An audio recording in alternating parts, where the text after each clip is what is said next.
Oi pessoal, sejam mais uma vez todos bem-vindos à nossa videoaula de inspeção de equipamentos. Meu nome é Rafael, todos já sabem muito bem, e essa é a nossa quinta videoaula de causas de deterioração de equipamentos, certo? Na quarta videoaula, nós falamos sobre a fratura, né, os tipos de fratura, os comportamentos, né, e os tipos de tensão, né, que é de torção, de cesariamento e de compressão, que fazem com que haja as fraturas, né, possíveis. De maneira que nessa nossa quinta videoaula vamos dar aqui uma ênfase maior no que diz respeito à fadiga, por exemplo, né? Então, acompanhe comigo a apresentação, né? Vamos nessa. Fadiga. O que é fadiga? É a falha causada pela aplicação de tensões de tração cíclicas a uma estrutura, ocorrida em níveis de tensão muito abaixo do limite de escoamento. Olha só, senhores, primeira coisa que é importantíssimo saber sobre fadiga, e inclusive está sublinhado: aplicação de tensão de tração cíclica. Significa o quê? Tensões de tração, né? No caso de tração, de uma forma cíclica. Significa dizer o quê? Que ela não acontece uma vez intermitentemente, ela está em constante ocorrência, certo? E isso, mesmo que em níveis de tensão abaixo do limite de escoamento, por serem cíclicas, acabam por gerar uma fadiga, certo? Que é um dano mecânico. Bom, o processo compreende três fases. Fase 1.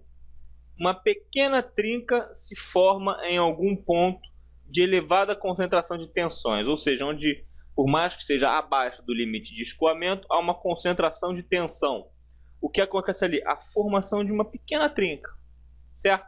Na fase 2, a trinca progride gradativamente de acordo com os ciclos de carregamento de tração, certo? Se fosse simplesmente um só, não haveria nem a trinca a curto prazo, certo? Mas como é uma coisa cíclica, o que acontece? A trinca surge e progride gradativamente, tornando-se cada vez maior. Na fase 3, finalmente, a trinca atinge o quê? Um tamanho crítico, a partir do qual se propaga muito rapidamente, certo? A superfície da fratura é normalmente perpendicular à direção de aplicação de tração, ou seja, você tem a tração, você tem ela dado nesse sentido. A trinca provavelmente apareceria nesse sentido aqui, certo? Perpendicular à direção de aplicação da tensão, certo? Que é onde você está tendendo ali, né, fazer o material se dividir. Temos aqui, ó, o comportamento, ó, inicialmente normal, certo? E com o tempo você acaba tendo uma granulação, uma floculação maior, certo? Temos outros exemplos aqui, ó, são chamadas marcas de praia ou estrias, certo? Que é quando você rompe o seu material, ó, de material fraturado, evidentemente, certo? Aqui evidentemente são fraturas de origem frágil, né? Uma fratura frágil. Percebam os sulcos, né? As granulações. E essa aqui em especial foi feita por uma marca de torção, né? A fadiga causada por torção, certo? Temos aqui, ó, um material frágil. Perceba só como ele é granulado, como se tivesse um pó aqui na superfície dele, né? Como se pudesse assoprar, né? E temos aqui um material de origem tenaz, né? Resistente a impacto, certo? Perceba como ele já tem uma arrumação dos seus componentes, né? dos seus cristalinos diferentes da matéria frágil. E tudo começa por um pequeno ponto de origem, ó, de uma forma ampliada aqui, ó. Originou-se aqui e foi ganhando forma, ganhando tamanho até o ponto em que há a ruptura. Bom, em cantos vivos, regiões de mudança de direção, margens de cordão de soldo e outras descontinuidades, mesmo que internas, são pontos favoráveis ao surgimento de trincas de fadiga. Por quê? Porque a descontinuidade ela pode ser mínima, mas o esforço é cíclico, o esforço é repetitivo, é constante. Então aquilo ali vai cada vez alimentando mais e mais o que? O aumento da degradação do seu material, fazendo com que haja a ruptura de tal equipamento, certo? Isso é causa de muitos problemas aí, porque às vezes um inspetor mesmo, ele não condena uma descontinuidade por ser uma descontinuidade pequena, mas não sabe que aquele equipamento ali está o quê? Sujeito, né? Está vulnerável a tensões de fadiga, né? E aí acaba dando no que dá aí em vários problemas que nós temos de manutenção forçada, manutenção imprevista. A esses concentradores de tensão chamamos genericamente de entalhes, certo? Bom, superfícies bem acabadas, mudanças suaves de geometria e tratamentos superficiais que introduzam tensões de compressão aumentam muito a fadiga do material. O número de ciclos exigido para a falha cresce e a tensão atuante diminui. Ou seja, então quando você tem uma superfície com acabamento bom, certo? Quando você tem mudanças suaves na geometria e tratamentos superficiais, né, que fazem com que haja uma tensão de compressão. Quando você tem uma tensão de compressão, ela combate diretamente a tensão de tração, certo? E, consequentemente, faz que haja o quê? Uma necessidade de um número maior de ciclos para que haja ruptura, certo? E uma vez que isso é fato, que isso ocorre, há ali uma tensão atuante reduzida, né? Isso é um processo para favorecer, né, o combate contra a fadiga. Temos aqui a fadiga por tensões térmicas, que é a fadiga térmica versus choque térmico. Qual a diferença? Certo? A diferença básica, gente, é a seguinte. Fadiga térmica e choque térmico, a diferença entre uma e outra não é nada mais do que a repetição, certo? A repetitividade, né? Fadiga, imagine como seria uma fadiga térmica, seriam vários choques térmicos. Ao passo que o choque térmico é uma coisa que pode acontecer e não ocorrer mais, certo? Mas tem o mesmo princípio. Tensões térmicas. Olha o que acontece aqui, ó.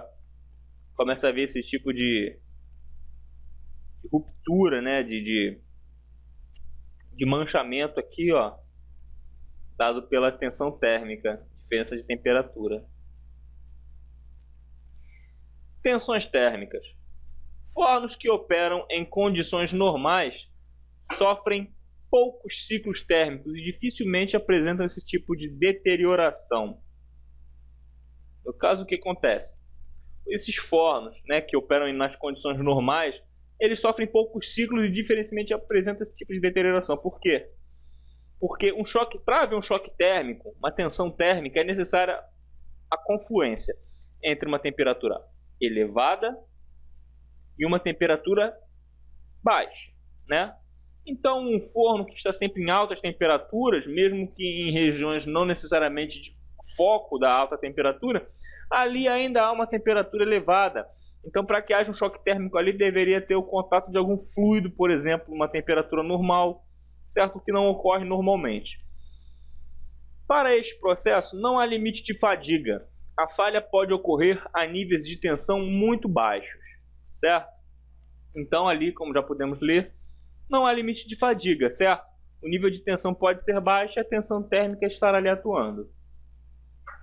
Bom, a fadiga térmica é observada em fornos, caldeiras, conversores de craqueamento e tambores de coque, certo? Se você reparar, fadiga térmica observada em fornos. Qual a diferença entre um e outro? Porque a fadiga, como a gente já te disse, embora seja inferior ao limite de escoamento, certo? Embora seja inferior ao limite de escoamento, o que nós temos? Ciclos. Então, por mais que ali não tenha um choque térmico expressivo, você tem ciclos de pequenos choques térmicos, por assim dizer, causam a mesma tensão, acabam causando a fadiga térmica, certo? Se os senhores repararem, fornos, caldeiras, conversores de craqueamento, que é a quebra das moléculas por alta temperatura, e tambores de coque, esse que atua em que temperatura? Elevadíssima. Todos são materiais sujeitos a trabalhos com altas temperaturas. E se trabalha com altas temperaturas, estão sujeitos a confluências térmicas por conta de materiais em temperaturas não tão elevadas. Tá? Choque térmico seria uma diferença de potencial térmico, né? Uma diferença de temperatura. Temos aqui, ó, a inspeção interna remota em tambores de coque, certo? Temos aqui, ó, a percepção, ó, uma trinca, no detalhe, ó, duas pequenas trincas, né? Uma maior que a outra, causadas por tensões térmicas, justamente por trabalharem com diferenças de temperatura aí expressiva. Temos aqui agora, senhores, uma coisinha chamada corrosão-fadiga. Quando um ataque químico está associado o quê? A um carregamento cíclico. Só para entender, senhores, carregamento é sinônimo de tensão na mecânica, tá? Esse carregamento seria um carregamento de tração, mais cíclico. Por isso, o nome corrosão-fadiga, certo? Que é um ataque de origem química, daí a intenção de colocar a corrosão, e associado a um carregamento cíclico. Tudo que disser respeito à fadiga, você associa a ciclos, a coisas cíclicas, certo? Bom, um ponto de corrosão localizado pode ser o entalhe, lembra de entalhe, do conceito de entalhe, necessário para desencadear o processo de fadiga, certo? Apenas um pequeno ponto de corrosão, né? O que é pequeno, a fadiga torna grande.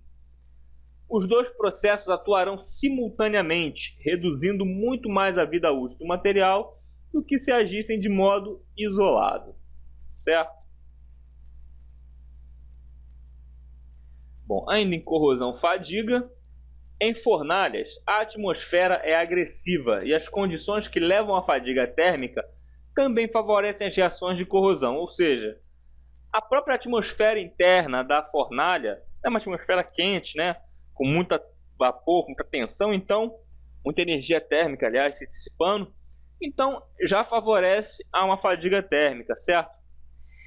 E a corrosão ácida, né, que como já vimos na outra videoaula, que é uma corrosão causada por altas temperaturas, certo? Então, uma associada à outra gera essa corrosão-fadiga. As falhas observadas nesses equipamentos podem ser desse tipo. Nesse processo não há limite de fadiga. A falha pode ocorrer em níveis de tensão muito baixos, sempre nos remetendo ao conceito inicial de fadiga, mesmo que abaixo do nível do limite de escoamento, a fadiga ocorre justamente por ser um esforço cíclico, certo? Lembrem-se sempre disso. As trincas de corrosão-fadiga normalmente têm a ponta arredondada e rombuda, né? Quando vistas ao microscópio, certo? Então, esse aí é o tipo de característica física da sua trinca de corrosão-fadiga, certo? Vamos ver agora, senhores, uma coisinha chamada deformação, certo? Praticamente todo equipamento metálico sofre deformações, consequência da ductilidade própria desses materiais, certo? Então todo material deforma, um amortecedor, uma chapa que se preze, qualquer coisa, deforma. Só que, como já falei, existe a deformação plástica e a deformação elástica, certo? Vejamos o caso da mola. A mola ela possui uma deformação elástica, perdão. Afinal de contas, ela deforma, volta à sua origem, certo? Normalmente, certo? Por exemplo, veja o caso ali do tanque. Teve uma deformação nela, não elástica. Dessa vez a deformação, diferente da mola, uma deformação plástica. Por quê? Porque na deformação plástica, eu perceba que o costado do tanque se contraiu, certo? Devido a um vácuo, a uma pressão negativa, e ele não voltou ao normal, ao seu ponto de origem, assim como a mola faz. Por isso que eu digo que a mola é um material que possui deformação elástica, que ela deforma e volta à sua origem. E o costado do tanque ali, por exemplo, sofre uma deformação, porém uma deformação plástica, porque ele deformou e não voltou à origem, certo? Bom, deformação. O aporte técnico térmico, excessivo ou mal distribuído pode deformar de tal maneira o equipamento que a sua remontagem se torna impossível. Vide o caso do nosso costado ali, que teve uma deformação plástica. Muito embora não houvesse uma fratura, houve uma deformação irreversível. Apertos excessivos também podem provocar deformações inaceitáveis, como em conexões que tenham suas sedes de vedação deformadas ou desalinhadas, provocando vazamentos.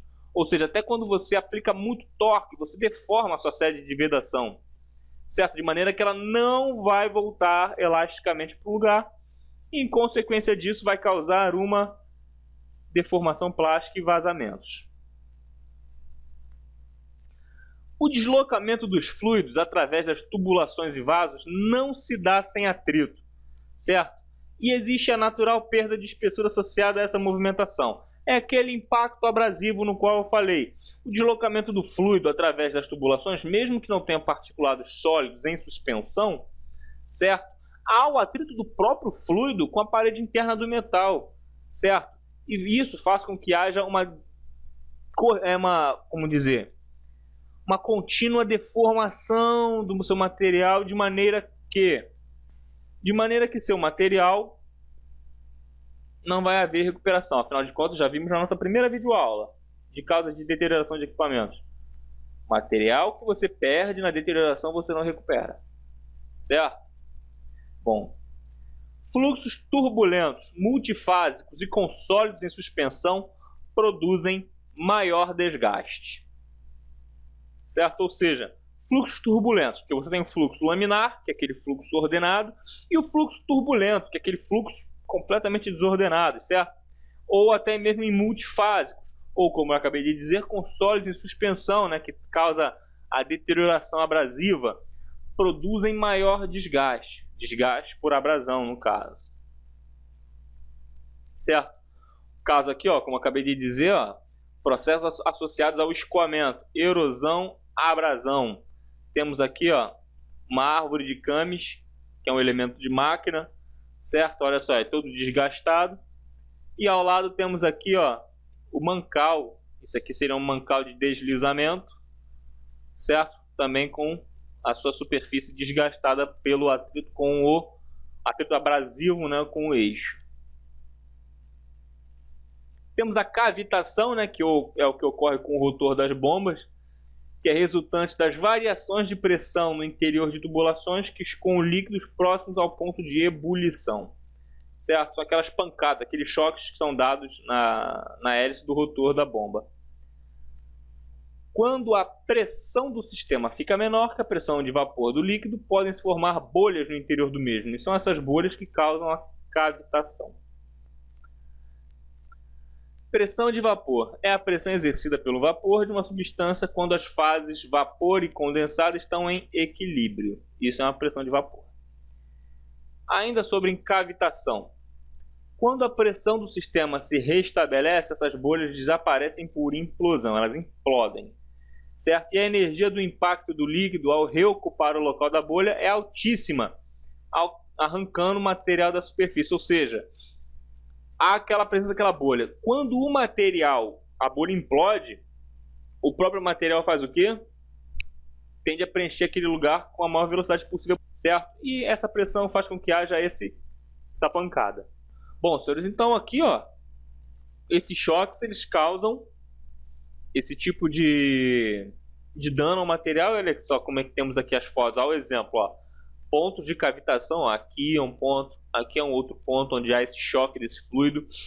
E olha esse ciclo aqui, ó, completamente danificado pela cavitação, certo? Foi um ataque sofrido por essa diferença de pressão. Bom, senhores, no mais, encerramos aqui a nossa quinta videoaula, certo? Espero que a fadiga, esses esforços mecânicos, né, tenham ficado bem à mente dos senhores, porque isso faz parte muito do mundo da mecânica e dos equipamentos. Mas fiquem todos com Deus, até a próxima videoaula. Tchau, tchau.